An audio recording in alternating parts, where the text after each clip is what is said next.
What is faith? Now, by definition, it's described as something that has complete trust or confidence in something or someone.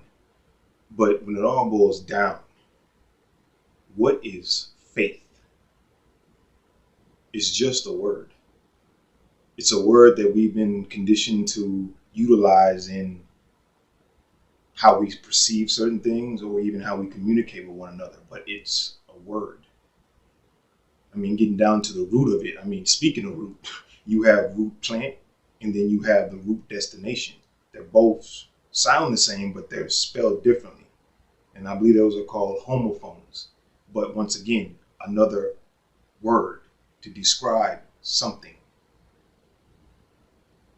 You have to understand that these particular words, they don't necessarily have to mean what you've been programmed to know what they mean. In other words, it's good to know how it's utilized, so therefore when you're expressing yourself, it can be understood for what you understand, but it's still just a word that you're utilizing.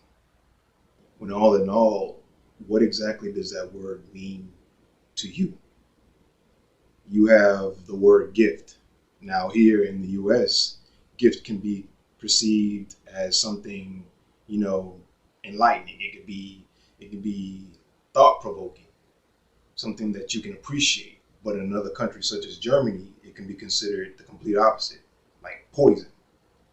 Once again, they're words, but how are they being perceived? So if we're going to utilize words to interpret how we understand certain things, let's break down faith. So faith pretty much means that you're expecting some sort of result. You're seeking a particular thing, but you don't know how and when you're going to get there, let alone where exactly it's coming from. But you're just trusting and believing that, it comes through.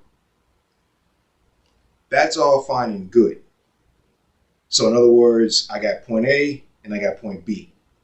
I'm hoping to whatever I believe in, whatever I give praise to, that will get me from A over here to B. But is that really living to your full potential? You see, there is a gap. There's a line from A to B that describes your transition from where you were to where you are now. But you don't want to know exactly how that came to be. You don't want to know where exactly that source of passion came from.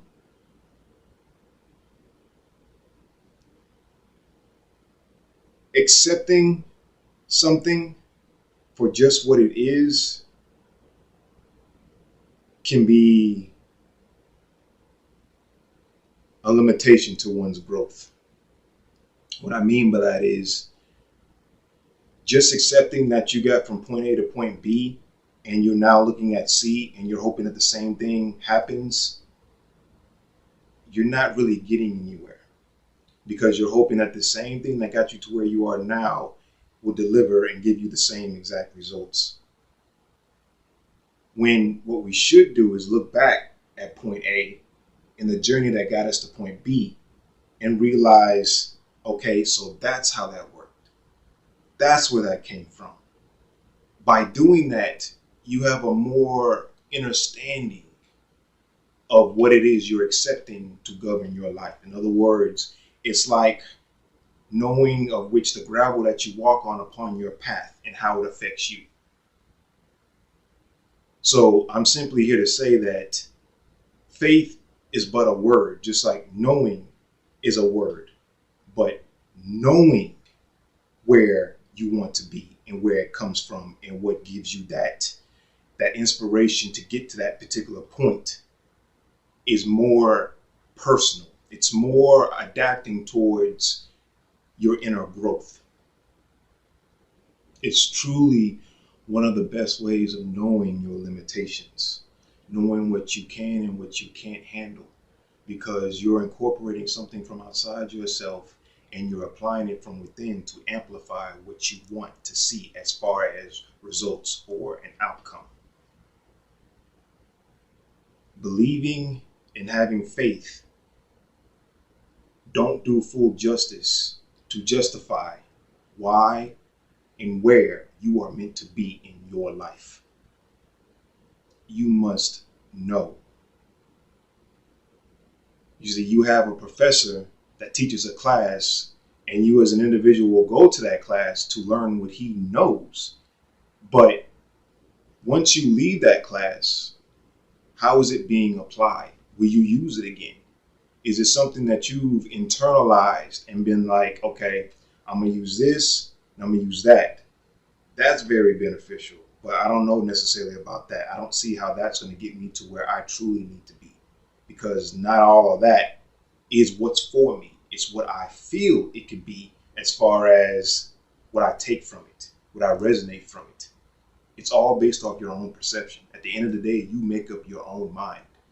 You have your own understanding of things, but once again, understanding is a word. It's all about wordplay and how you perceive it, how you utilize it. So instead of understanding something, how about you overstand it? So that way you know, you understand it. There's a difference.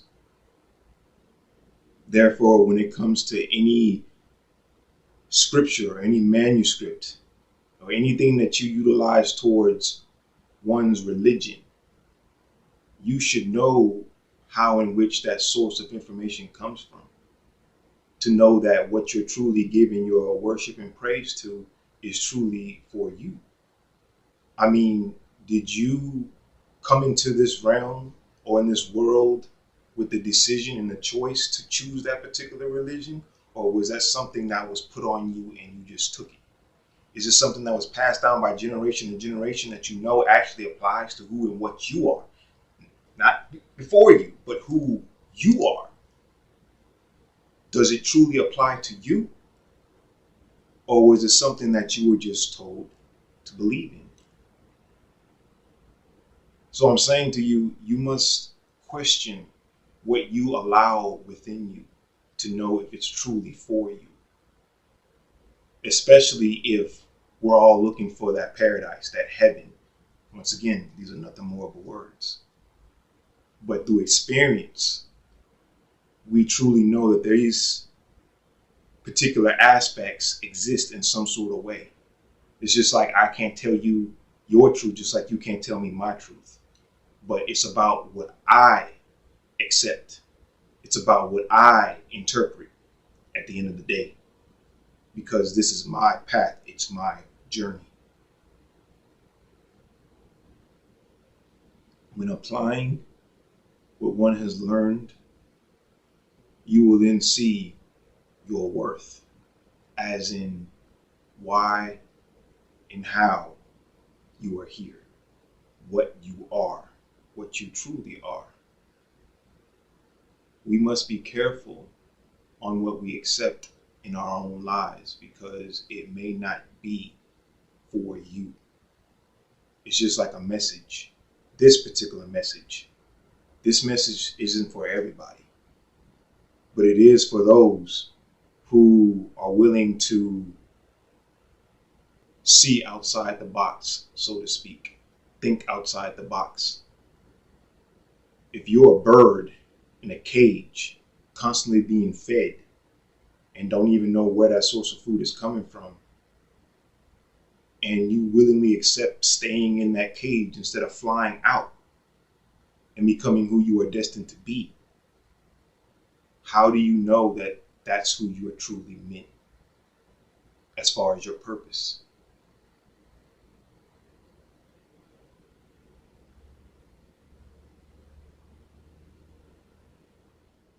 Sometimes faith just isn't enough. Knowing is the seed of manifesting, and your life is the soil. And you water that soil by way of your emotions being aligned with what knowing means to you on your path. Our very existence came by way of an essence that stems from manifesting. Therefore, if our very existence derives from an essence that stems from manifesting, why wouldn't we have access to manifest that which serves our highest, most greatest good? You can manifest with faith alone, but imagine what you can manifest with knowing. So now you see Having faith and believing truly isn't enough. You must know to essentially apply what religion you believe in as a tool to establish the relationship with whatever God you believe in. So now you know you hold more power than what you thought you did prior to you asking yourself, is Faith really enough.